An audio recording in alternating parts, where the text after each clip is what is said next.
그죠? 이렇게 되면 이게 좋은 장부가 돼요. 팽팽한 장부가 되는 겁니다. 그래서 이 비트코인이 뭔가를 의미해요. 신호를 보낸다고. 그런데 이거를 오해해가지고 비트코인의 2009년, 10년, 11년, 12년, 14년, 14년도 좋은 장부였다라고 생각하면 틀렸습니다. 완전히 틀렸어요. 전체 시스템에서 봤을 때는 모빅이 훨씬 더 좋은 시스템이 될 수 있어. 비트코인보다. 좋은 장부이기 때문에. 이 좋은 장부이기 때문에 1,000억을 새기면 1,000억이 새겨지는 거야. 이게 순수한 논리적 귀결이야. 그래서 이게 왜 되냐라고 제가 여쭤보면 여러분 뭐라고 대답하실 거예요? 이게 왜 됩니까 이게? 제가 여러분 강조했잖아요. 화폐는 장부다라고. 그거를 진짜 액면 그대로 이해를 하셔야 돼요. 그리고 또 하나 여러분들이 아셔야 될 전제는 뭐냐면 한 개인이 이 사회 전체를 파악할 수가 없습니다. 그러니까 한 개인은 이 사회의 부분만을 파악해요. 이 말을 왜 하지? 오 작가가 이런 생각이 드실 거예요.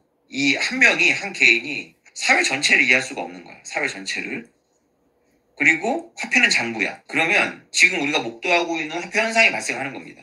만약에 여러분들이 폐쇄된 섬에서 운영하고 있는 그 독재자야. 그리고 여러분들이 화폐를 만든다면 여러분들은 그 섬에서의 웬만한 거래나 가치가 무엇인지에 대한 정보를 조감할 수 있는 상태이기 때문에 여러분들 실제로 장부를 운영할 수가 있습니다. 여러분들이 컴퓨터를 아주 잘 다루는 천재야. 그러면 누구는 노동을 얼마 했고 누구는 노동을 얼마 해서 우리 섬의 총 생산에 이만큼 기여했으니까 얘네들은 이만큼의 숫자를 부여해서 다른 사람이 생산한 것을 얻게 할 수가 있어. 이렇게 여러분들께서 이렇게 독재자로서 배분을 하실 거예요. 그럼 그들 간에 막 교환이 되겠죠.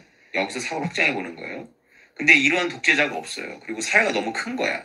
아무도 전체가 보이지 않아요. 그래서 주유소 알바를 하는 중학생이 기름을 딱 내려온 깡패 같은 사람이 딱 내주는 10,000원을 딱 보면서 기름을 넣어주는 거죠. 10만 원을 보면서. 근데 이런 중학생이 고민을 안 하겠지만 중학생은 알바하면서 시급 받는 게 목표겠지만 사실 진짜로 화폐가 장부라면 사실 이런 생각을 해봐야 되는 거거든요. 이 중딩 알바생이 이 깡패 같은 놈이 이 돈을 과연 이 사회를 위해서 이만큼의 가치물을 생산하고 받은 거냐. 장부니까. 그 장부의 일부거든요. 그럼 이만큼 기여를 하고 받은 것이냐. 아니면 누군가로부터 협박해서 뺏은 것이냐라는 걸 궁금해할 수 있어요. 궁금해할 수는. 근데 그렇게 안 한단 말이에요. 대부분은. 왜냐하면 우리는 전체를 알 수가 없어. 이해를 할 수가 없어. 그래서 간주해버리는 거예요. 어떻게 간주하냐면 이 사람이 10만 원을 기름을 넣기 위해서 왔을 때는 10만 원만큼 이상을 이 10만 원을 정상적으로 획득한 건지 아니면 이 10만 원어치 기름을 이상이 받아서 10만 원 이상의 부가치를 만들지에 대해서 이 알바생 고민하지도 않고 궁금해하지도 않겠지만 그걸 간주하고 넣어주는 거예요. 만약에 세상이 진짜 이상해져가지고 이 돈을 이 사람이 그 정상적으로 획득한 것이 아니다라는 게 주제사실이 된다면 주제사실은 이 알바생만 아는 것이 아니라 걔도 알고 세상이 다 알아. 그러면 기름 안 줍니다. 이 알바생조차도. 왜냐하면 사고 실험해보면 그런 결론이 나와요. 왜냐하면 그 돈이 의미가 없기 때문에, 쓰레기이기 때문에, 가치가 없기 때문에, 잘못된 신호기라는 게 주제 사실이 돼버리니까. 그죠? 근데 그 돈이 가치가 있는다라는 건 그 돈 자체의 종이의 질이나 잉크나 이런 건 부차적인 거예요. 이 신호로서 가치가 있는 건 이게 좋은 장부라는 정상적인 장부라는 건데 내가 이 장부를 들여다볼 수는 없어. 왜 그러냐면 나는 어차피 전체 세상을 몰라. 이렇게까지 사람들이 치열하게 고민 안 해요. 인문학적으로 돈을. 근데 비트코인은 우리한테 이런 고민을 요구합니다. 아니 도대체 돈이 뭐야? 자, 비트코인은 처음에는 정상적인 장부가 아니죠. 왜 그러냐면 어떤 놈은 빨리 알아가지고 그냥 사토시 나카모토랑 교류하다가 여러분이 지금 저한테 얻는 것처럼 쉽게 얻은 거예요. 또 어떤 놈들은 이거 마약할 자유네. 익명성. 좋아. 그래서 잘못 이해해가지고 오해해가지고 막 사재기 한 거죠. 누구는 재미로, 누구는 호기심으로, 누구는 마약하려고 했는데 이게 가격이 오르면서 얘들이 갑자기 부자가 된 거죠. 이 과정은 되게 비정상적입니다. 이건 좋은 장부 아니에요. 절대로 좋은 장부가 아니에요. 그런데 지금은 좋은 장부예요. 비트코인이. 왜 그러냐면 지금은 채굴을 하거나 돈 주고 사거나 누구도 시세보다 더 완전히 싸게 산다거나 시세보다 완전히 비싸게 사지 않아요. 그죠? 비트코인은. 시작은 비정상적이었는데 이게 어느 정도 성장하고 나서 주제사실에 가까워지면 사람들이 비트코인 알잖아요. 이제 비트코인을 좋아하건 싫어하건 부정하고 무관하게 비트코인 알잖아요. 그리고 비트코인이 싸지 않다는 걸 이제 인식을 했단 말이죠. 이거는 주제사실이죠. 이렇게 되면 이게 좋은 장부가 돼요. 팽팽한 장부가 되는 겁니다. 그래서 이 비트코인이 뭔가를 의미해요. 신호를 보낸다고. 내가 이 사회에 공헌하는 사람인지 아닌지를 전혀 알 수 없는 사람한테 비트코인을 가져가는데 그 사람이 나한테 가치물을 내주는 건 그 사람이 나한테 그 개인이 나한테 궁금해한다는 건 아니에요. 근데 사회적인 구조에서는 그런 관점인 거예요. 아, 이것을 공헌했으니까 자기도 받침으로 저한테 주고 그걸 바꿔가는 거거든요. 장부니까. 그런데 이거를 오해해가지고 비트코인의 2009년, 10년, 11년, 12년, 14년, 14년도 좋은 장부였다라고 생각하면 그거는 틀렸습니다. 그건 틀렸어요. 완전히 틀렸어요. 이거를 저 같은 비트코이너가 언어화를 해주는 건데 이거를 인문학적으로 고민하지 않은 대중들은 이걸 이렇게 저처럼 언어화는 못해요. 비트코인도 이해를 못하고 화폐현상도 인문학적으로 고민해 본 적이 없으니까. 근데 이들은 알아요. 이거를 본능적으로. 뭐라 그렇게 생각하냐면 아씨 비트코인 거 그렇게 불공평한 게 화폐가 되면 되냐? 이렇게 말을 한단 말이에요. 그래서 그 말만 가지고 가면 비트코인도 이해 못하고 화폐현상 이해 못하는 거라서 틀린 명제라고 할 수도 있겠지만 그 사람들의 호모사피엔스 대다수의 호모사피엔스가 비트코인을 바라보면서 느끼는 그 감정까지 틀린 건 아니라는 거예요. 이게 형성 과정에서는 엄청난 불공평이야. 이게 비정상이고 올바른 장부가 아니야.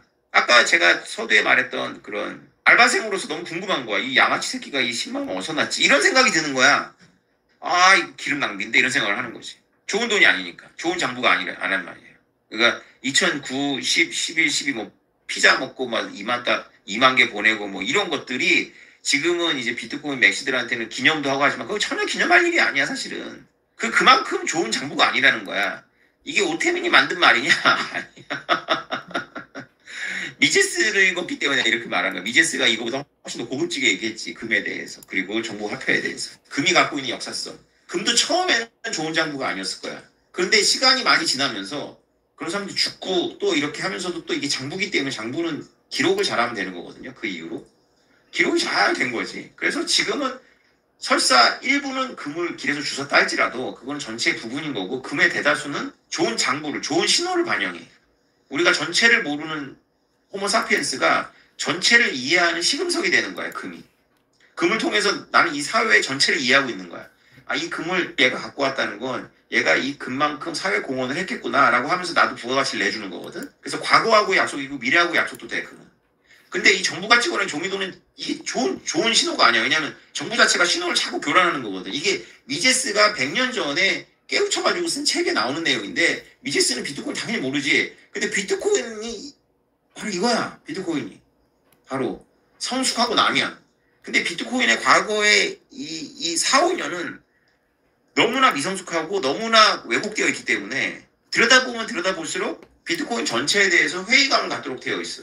금이 갖고 있는 전체 역사에서 비하면 금은 오래됐기 때문에 극히 일부인데 아직 비트코인은 전체 역사 자체가 짧기 때문에 초창기의 왜곡이 지금까지도 남아있는 거야. 전체 기관의 한 3분의 1이 정상적인 장부였던 거야.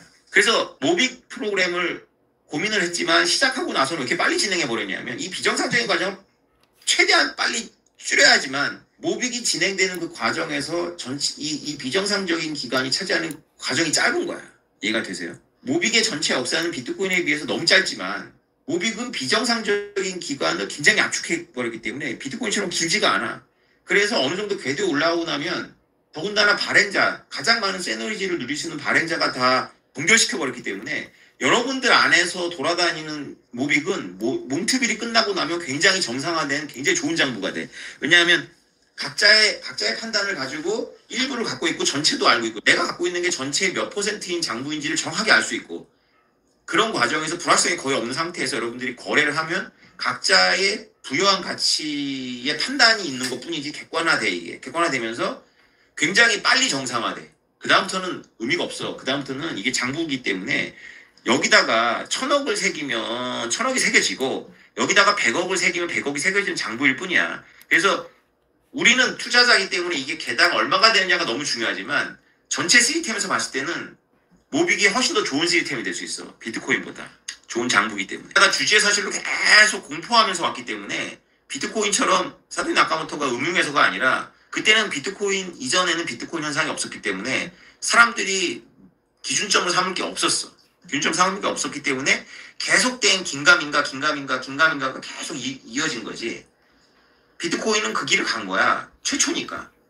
근데 우리는 그 길을 갈 필요가 없어. 비트코인이 보여줬기 때문에. 그게 트위터 애들은 이 자체를 이해를 못했기 때문에 내가 뻘짓을 한다고 생각하는데 얘네들은 비트코인 부정하고 있는 거야. 나를 욕하면서. 보인들이. 나는 비트코인이 보여줬기 때문에 비트코인이 뭘 보여줬냐면 이 방 안에 다이아몬드가 있다는 걸 보여줬어. 다이아몬드 분명히 있다. 찾으면 네 거야 라고 해줬는데 비트코인은 방 안에 있는 다이아몬드를 있는지 없는지 모르는 상태에서 비트코인은 다이아몬드를 찾는 어떤 그런 무브먼트였다면, 여러분과 제가 지난 3개월 동안 했던 건 뭐냐면, 뭐 깨닫지 못한 사람들도 있겠지만 깨달은 사람들 눈에는 그냥 다이아몬드가 있어, 이 결과는 예측된 거야, 그러고 뒤진 거야, 그리고 찾은 거지. 그래서 우리는 훨씬 쉬웠던 거야, 비트코인보다. 훨씬 쉬웠기 때문에 비정상적인 장부의 비정상적인 기간이 굉장히 압축됐던 거지. 그래서 몽트빌에서 100만 개가 뿌려지고 나면 그때 순간적으로 여러분 느끼기에는 가격이 다운될 수도 있고 있는데, 비정상적인 과정 거기서 끝나고 거기서 끝나고 브레이크 팍 잡아버리기 때문에, 가장 알트코인에서 가장 비정상적인 거는 바로 발행자가 많이 갖고 있고, 발행자 주변 사람들이 이제 그 불확실성을 유발하고, 하여튼 언제 물량을 팔아버릴지 모르는 건 불확실성을 유발하는데, 그거를 없애버렸기 때문에 여러분들 사이에서 다 고만고만하고 야로가 없어요, 이거 야로가. 그래서 그냥 좋은 장부야. 그럼 여기에 이 좋은 장부이기 때문에 1,000억을 새기면 1,000억이 새겨지는 거야. 이게 순수한 논리적 귀결이야, 이게. 현실을 무시하고, 모빅은 오태민이라는 듣보잡이 만들었고, 비트코인은 사토시 나카모토 이런 그런 각자의 주관적인 그런 생각도 있겠지만, 그런 현실이 중요하지. 근데 그런 걸 다 무시하고 순수하게 논리적 추론을 하면 굉장히 좋은 장부예요. 벌써 여러분들한테 종이 지갑을 얻으면 어떤 정보가 있냐면, 얘는 제주도에 갔구나, 비용을 들였네, 이런 거지. 무슨 말 하고 싶은 거냐면, 모빅 현상은 철저하게 비트코인 현상을 응용한 거예요. 비트코인이 가르쳐주는 순수 논리, 비트코인 현상에서 이 자본들 다 빼버리고 논리가 하나 남거든. 그 논리는 뭐냐면, 화폐라는 게 네가 생각한 것이 유틸러티가 아니야. 커미먼트야, 커미먼트. 여러분들이 회계학을 아시면, 저도 회계 공부를 좀 했지만, 회계학을 아시면 회계는 경제학과가 다르죠. 회계는 과거에 대한 기록이에요. 과거에. 기업의 과거 실적에 대한 기록들을 남기는 거거든요. 장부는 기본적으로 회고적이에요. 그걸 이코노미스트들이 놓친 거죠. 이거를 단지 메모론가라고 해가지고 비합리적이냐, 이렇게 말하기가 어렵다라는 거예요. 역사적 비용을 되게 중시 여겨요. 회계학에서는 또 원가주의라고 하죠. 원가주의. 자, 그래서 이게 성공한 겁니다. 왜냐하면 비트코인 성공했고, 비트코인이 다이아몬드가 있다라는 거 알려줬거든요. 그래서 비트코인이 다이아몬드가 있다는 거 알려줬기 때문에 설계만 잘하면 다이아몬드가 있다는 전제에서 방에서 뒤질 수가 있었던 거예요. 그래서 여러분들하고 저하고는 행운하죠. 그걸 찾아낸 거죠. 보여줬고.